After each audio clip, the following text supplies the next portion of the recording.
Hey guys, I'm here with another interview. I actually have FORG1VEN for, I think, the second time already. And playing against Elements, that game was pretty close. You looked pretty relieved after the game because I don't think the game was going in favor of you guys until like the very last Baron call there where Elements kind of threw the game. What's your general take on the game? I mean, the early game was pretty much okay or good. I mean, we were winning their bot lane pretty hard, although we were all hugging tower and waiting for ganks. I mean, they are good, but in this situation, they were doomed. And like we got the ganks, and then what always happens in our team, Kinda, is that like when the lane phase ends, somehow I get taxed. And like I was like 40 or 50 CS ahead, and then suddenly I'm 70 CS behind. And I'm like, okay, like I don't know. And then we had some really strange calls. I mean, it's pretty logical because we play with a substitute, and like everyone on our team is kind of trying to chip in stuff, information. So after the Baron, and like pretty much after when we threw at Baron, when they threw at Baron, I was like, okay, we're gonna win this hard or easily. Like we will find out. And then they made a mistake and pretty much ended the game from that. So of course, talking about your substitute SELFIE for the second week, do you think he has like a lot of improved from the first week, or do you think you play better with him as a team right now? Because he had like a pretty stellar performance.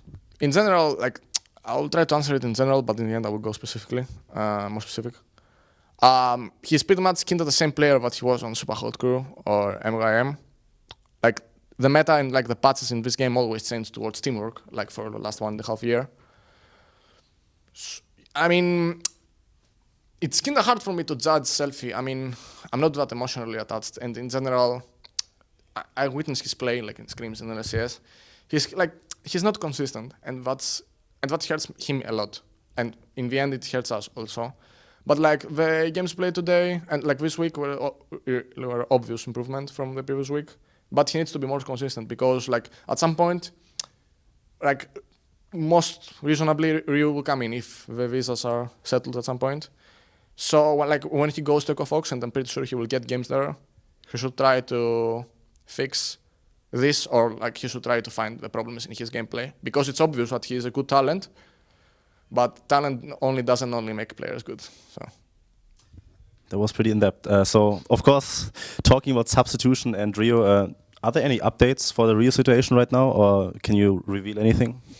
I mean, supposedly this visa issue we had like takes a week. As of now, as of this time that we're speaking right now, I have zero information on what's going on.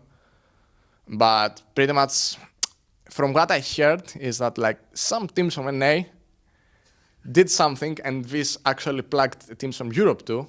And I'm really wondering what's gonna happen with the other foreign Korean or not players in Europe, because some players are still playing. I don't know if it's illegal or not. I guess it's legal since they're playing. But I would be really mad if at some point, like in the rest of the season of a split, like suddenly, like let's say week 7, week 8, you see a news post on Reddit or Esports like, the G2 jungler and the G2 AD carry will not be available due to visa issues. Like, if this happens, for me, this is a blatant interception of competitive integrity, and people should be held responsible for it. Like, as I was held responsible for my case in the past. So, pretty much it. So people should go to jail if they don't get a visa?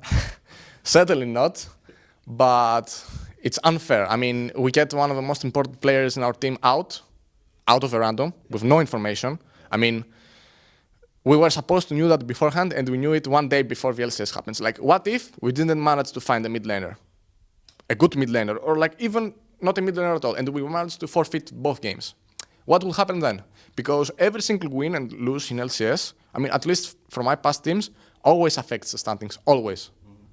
So this is evident what it means for us. So of course you're talking about other teams.